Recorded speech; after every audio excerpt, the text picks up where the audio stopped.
Call me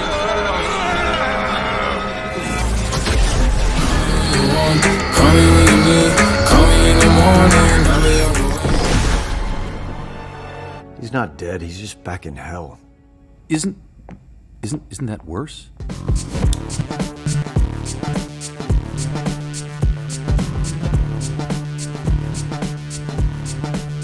Hi everyone, it's 2FAST2MOVIE. I'm your host Alexandra, and with me today I have my co-host Abraham, and we're going to be talking about episode 4 of Amazon's original series Invincible, titled Neil Armstrong, Eat Your Heart Out. If you like this and you want to see more, be sure to subscribe and hit the bell for notifications. We upload new videos every week here on the channel. And major spoilers ahead. So if you haven't seen this episode, you've been warned. Fridays are a good day for TV. I wake up and I feel good, especially after last week. I'm glad they're keeping pace. This was a great episode through and through. Yeah, because I kind of thought, I'm like, wow, how are they going to live up to 3 really good episodes? And I think they did a pretty good job. Yeah. Even the intro was I was gonna obviously say, hilarious. Even from the opening, I love how they sometimes do an irreverent tone, and in this one, it's just this beetle man who is gonna unlock this ancient secret, only for Mark to accidentally close the door on him as he's about to escape. I love it.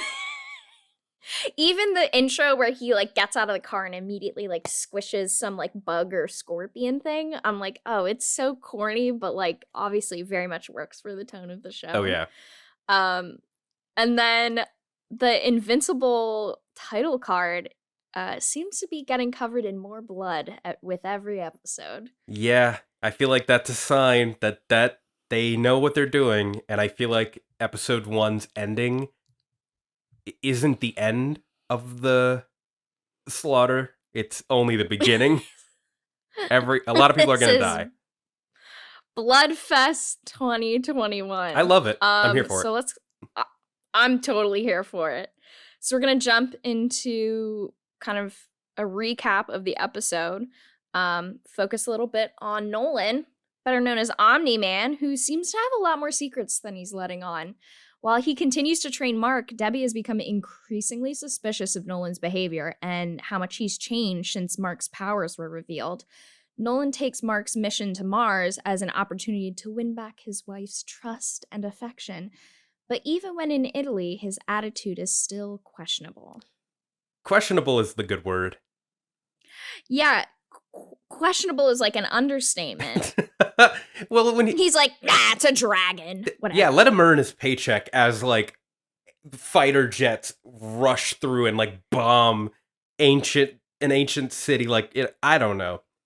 But here's the thing: there's a lot going on with Nolan as a character, where even though he is, I guess, a bit distant towards his human emotions, I should say, there are times when he's talking to his wife in this episode where I believe a lot of the things he's saying. Specifically when he talks about his care for Mark and his wife. I don't doubt that at all. Yeah, it's hard. You're kind of juggling how, like, what he did to the Guardians. He destroyed another planet. But then he does seem very sincere. So it's kind of hard to get a read on him because they're setting him up to be a villain, but then just bombarding you with all this sincerity. So you're like, oh, but I want to like him so much. Yeah. Well, we kind of talked about this, that he killed the Guardians for a reason. He had to. And I guess now we're kind of thinking, well, does he have some sort of regrets? Like, it was falling in love and having a family not supposed to happen? Because he talks to Mark a lot about responsibility of being a hero. But what does that mean for Omni-Man to be a hero? Because he talks about it in an altruistic way originally, but I mean, the stuff that he's doing it's heinous. Yeah, he kind of throws out these very cliche phrases like, your responsibility and saving the planet and this is my job, but then his actions kind of don't really show that. So I was wondering, what if his kind of race or planet's job wasn't to protect planets, but to like reign over them and take them over? And what if he's kind of going off mission on this planet and is worried about the consequences when other people from his planet find out that he's not doing what he was sent there to do? Right. Yeah, because it definitely seemed like Mark getting the power was the catalyst for the event. And he didn't seem happy when he killed the Guardians. There wasn't joy. Mm-mm. Because even when he was like done, he was like, when he killed everyone and was looking down at the ground, wide-eyed, gasping, like it was distraught on his face. So yeah, there might be more something outside of his control that's making him do this, or making him feel like he Yeah. has to do this, which is very interesting for a character. Yeah, and I definitely thought when they were on Mars that maybe we're going to get a little more insight, and we didn't. Yeah. So that still kind of remains a mystery. And crazy to think we're halfway through this season already, because there's only 8 episodes. Yeah. It's great that this. So there's like yeah. a lot of moving parts going into the second half of the season. Well, I'm glad that the Damien Darkblood thing kind of wrapped. Now that you're saying it's halfway through the season, the Damien Darkblood choice that they made makes a lot more sense. For why they got rid of him at this point. Yeah, rest in peace. He's not dead. He's just in hell. And then they said, Isn't that worse? Right. Well, does he rule hell? Is he like someone who rules it, a visitor, trapped? What's his relationship with hell? I think he's what's how close is he to Satan? Right. Are they playing Montero down there? Is that what he heard when he arrived? Oh my god, now that has to be the opening. That's gonna be the opening intro. I'm gonna do that. Oh man. All the TikToks where it's like him going down the pole and you just hear the song for a second. So I think we're definitely gonna see him. He'll be coming back because he's such a fun hope so. character. God, he's my favorite right now. Yeah. And yeah, like I said, I thought we were going to find out more about Omni-Man when we went to Mars, but it seems like the Martians are like, oh yeah, of course I'm the king of this planet, so of course I've heard of that planet. And then they look around, they're like, oh, where is that? But that's the thing, is that a joke? Or does Viltrum not even exist? Yeah, so there's so much mystery around Omni-Man because there are people from other planets on Earth, and everyone seems to kind of at least have a little bit of knowledge about them. Nobody's really ever heard of Viltrum. Nobody's seen another Viltrumite. Like Debbie's never even seen any of his family. Yeah. So there's just so much mystery around his origin. And I feel like it's going to be really shocking when we actually find out what is really going on. Well, they put that VHS tape in the closet. They're hanging on that. So could that be a clue from Damien, or potentially something that Nolan has as like a reminder to himself?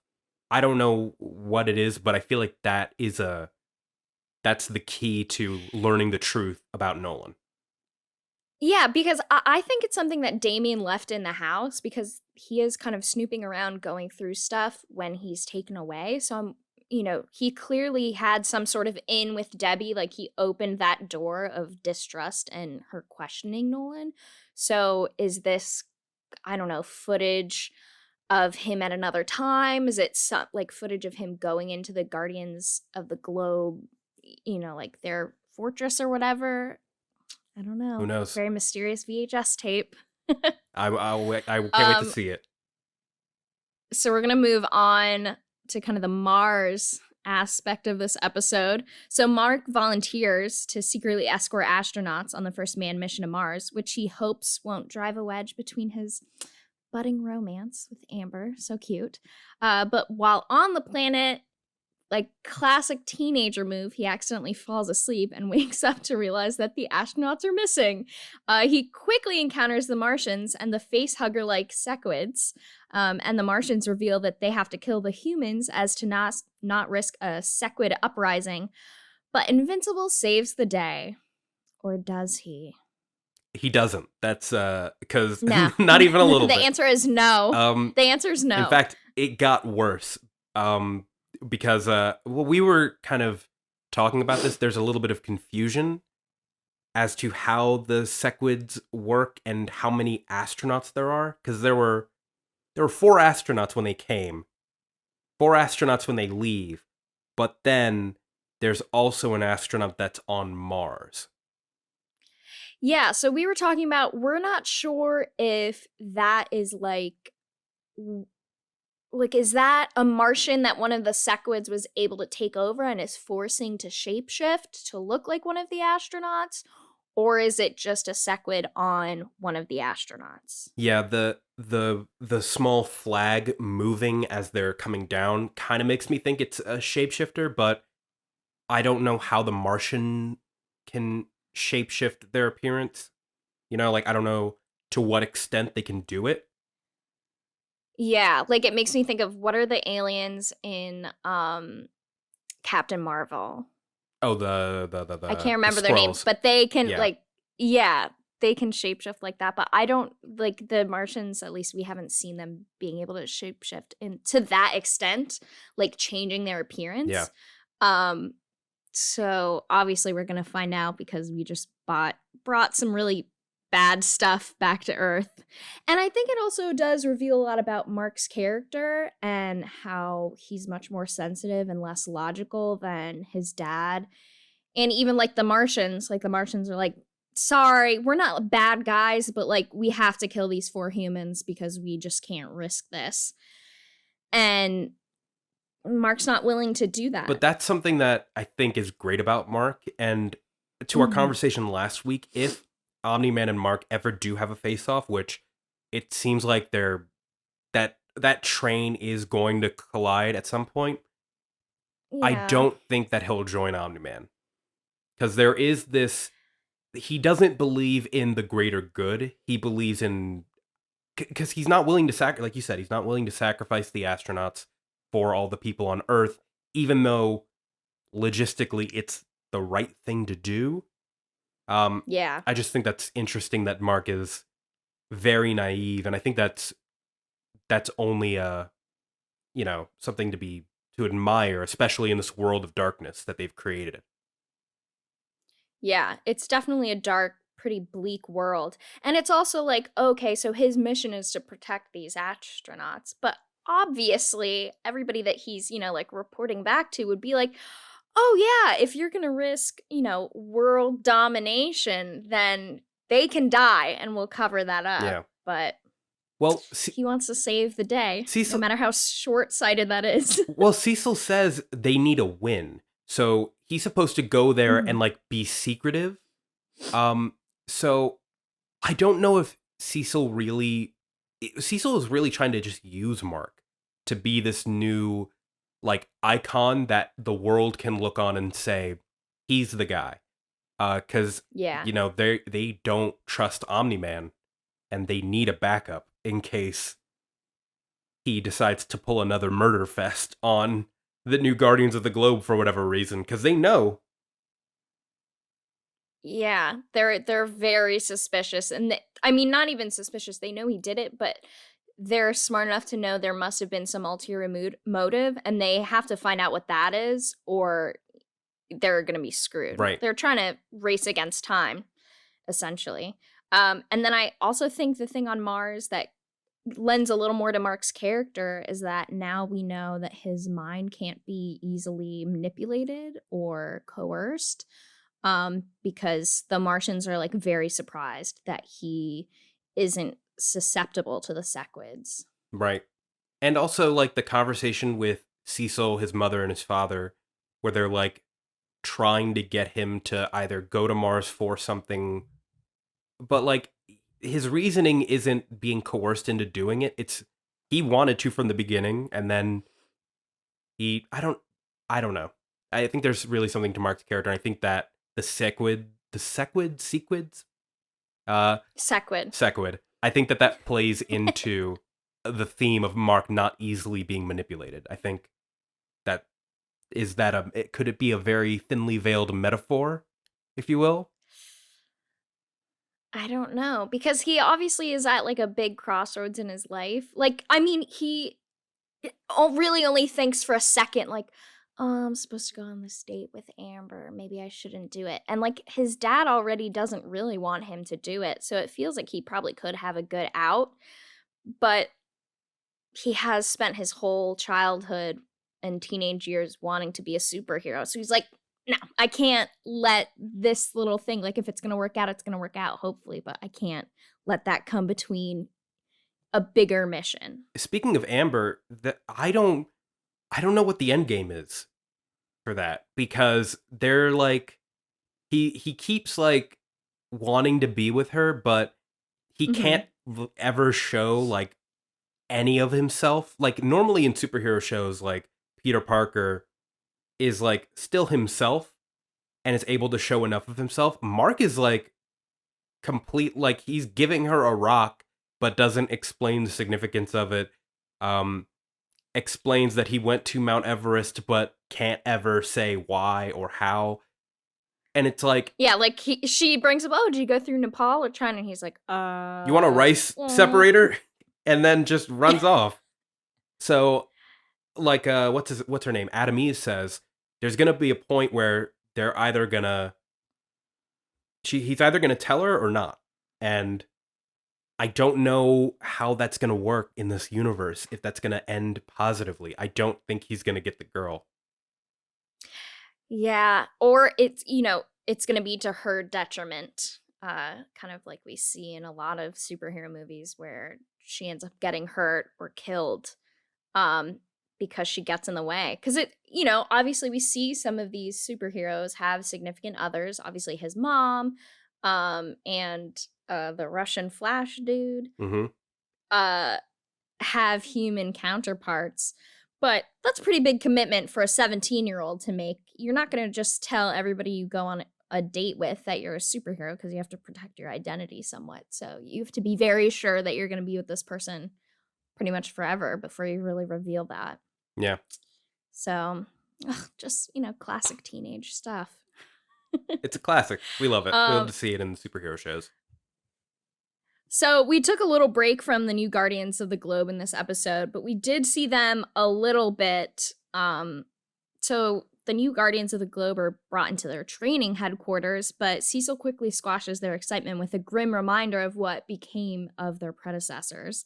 And while they're clearly less experienced than the original 7, it becomes clear that Robot, who's been aiding the Mauler brother from afar, has ulterior motives for his new Guardian recruits. Yeah. Speaking on Cecil, that bloodstain is wild that he said that. And so bluntly too. Yeah. We'll clean it off when you earn it. What? I'm like, that's like horrific. Right. Yeah, Cecil is an interesting dude. I also, earlier in the episode when he what is it? How does he get around? He like what are they calling teleports. That? I don't know if it's his power or if it's like, but the guards are invisible too, so it might be technology that allows him to do that. Yeah, but he like teleports into the house and like kind of scares Omni-Man, and he's like, oh, it's not an exact thing. And I'm like, that seems like bullshit. So why did he? Maybe he just wanted to see how aggressive or how like triggered Omni-Man was at the time, which the answer was very. Yep. And then there's the whole thing with Monster Girl and Rexplode. That conversation was very, very yikes. Because they explained last episode or the episode before that she looks to be like 14 or 13 or whatever. But every time she uses her powers, she regresses in age. So she's actually like 25 to 30, like somewhere, like she's like a young adult. And that causes a very, very yikes comment from Rex, where I don't think he meant it that way, but when those Yeah. two things are put together, it made it sound like he was engaging in the possibility of having a relationship with Monster Girl, which is no. It's yucky. That's a very heavy concept that she gets younger with age every time she uses her powers. So eventually she'll become like, it's also like when she becomes a baby, will she be able to control her powers? Will she just eventually cease to exist? Like she'll get so young she doesn't exist Well, anymore? I think she mentally stays like relevant, like relatively like like her yeah, like age. her mind is there, but her body is so young, or it gets younger. So will she turn into a fetus and then just disappear? I don't fucking know, dude. I don't want to. How does that I don't know. work? And that, It's upsetting. well, if any person that I could see this person, because they do touch on her being in a relationship and how tough that is. If there's any character who I could see that happening for, it would be Robot. And only because they seem to have this connection, or at least like something in common where they have to hide. Like an understanding. Right. And it also wouldn't, it Which- just wouldn't be as weird, you know? Yeah, it would be a little, because Rex is such a douchebag, so just have to add like potential predator onto Yeah. that. Robot is also very sketchy in this episode. What's that thing? What is it? It's like it looked like a bean man. Like the arms were It like did. T-Rexy and Yeah, and he's like, but he like kneels to it. So what is that? well, Robot got a sample of Rex's blood. Mm-hmm. And is also very committed to the idea of the team, because he was Yes. very analytical when he was like, this is why the team fell apart, because of your relationship with Adam Eve. Don't fuck up again. And then also takes the blood. So I don't know if maybe he's also trying to maybe be the new Omni-Man in the way that Cecil is trying to make Invincible the new Omni-Man. So maybe Mhm. there could be like a fight between these two factions of, of superheroes who are trying to be the new savior of the world. I don't know if that's why he's doing this. It's really unclear. It's because, in that episode where he talks to Monster Girl, he kind of lets on that what seems to be like two possibilities, that he used to be some sort of being and became this robot, or that he's like achieved like a higher knowledge and wants to become a human. So is this thing that he's creating something he's going to put his mind into, or is it part of whatever species or being he was before he was a robot? I don't know. Either way, you, like you're saying, he is very sketchy. And it also has to Yeah. it also has to do with the guy that they released, or he released, I guess, from prison, because it doesn't seem like Cecil knows anything about that. Yeah. Like I thought he did, but from the way that he is viewing, I forget his name, so if you can remind me, the blue guy. Mauler. They're Mauler. called the Mauler brothers. The Yeah. way that he is looking at Mauler creating a new clone out of hamburger patties, which is fucking amazing, by the way. It's so Good. corny and I love it. Oh, and the way he had to use like a drill bit to get through his skin because his like skin is so that's tough. nice.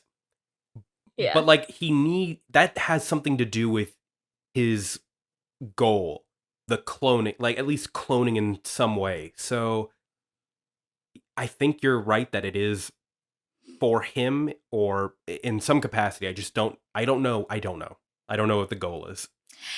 It's crazy because they really every episode, it feels like you learn about some other like faction of superheroes or some other type of thing that is in this world. Like we learn about hell, and Damien Darkblood goes back to hell. We learn about like on Mars, which is a very close planet, there's a whole other species of beings. Now we have to be concerned about all of this like cloning stuff. So it feels like you're learning so much more, and there's always like new discoveries about what exists in this universe with every episode. Yeah. And the fact that it's seemingly all connected makes the theorizing that much more fun. Highlight of the day for me. Just thinking about all of this crazy stuff that we've just watched. And I really can't recommend... this is a really big plus for Amazon Video for me, the X-ray part. So it's really nice to be able to just, like, when you move your mouse over the screen, be able to see who the actors are in the scene, which is great in this since everybody's voice acting. But then they also have really interesting trivia. And for this, they kind of refer to, like, what episodes of the comics or editions of the comics they're pulling things from, which is just really interesting, and they're written in a very fun tongue-in-cheek. It's amazing. I read one before we started taping. It's really, really funny. They're really funny, and like they talk about how the Martians' language is the same as English, and that's just Martian, a joke. Like ironically they're like, no, this is our language. And then also, like, for instance, the dragon will probably be back. He's actually a crime lord who just happens to have the ability to turn into a dragon. I'm sorry, what? That is amazing. I love this show. This is my new favorite show. It's so funny. It just feels like there's so much more to explore. So I'm very excited for next week when we get to watch another episode. And it's already making me sad that we're halfway through the season. I know. But I feel like there's going to be a lot more seasons to come. I cannot wait. 2 thumbs up. The show's amazing. You should watch it. It's great. Definitely watch. Yeah, and with that, we're going to wrap up this episode of 2FAST2MOVIE. So let us know what you thought about in the comments below, what you thought about this episode. If you have any observations you want to share with us. And if you like this, check out our coverage of My Hero Academia and The Falcon and the Winter Soldier here on the channel. Bye. Later.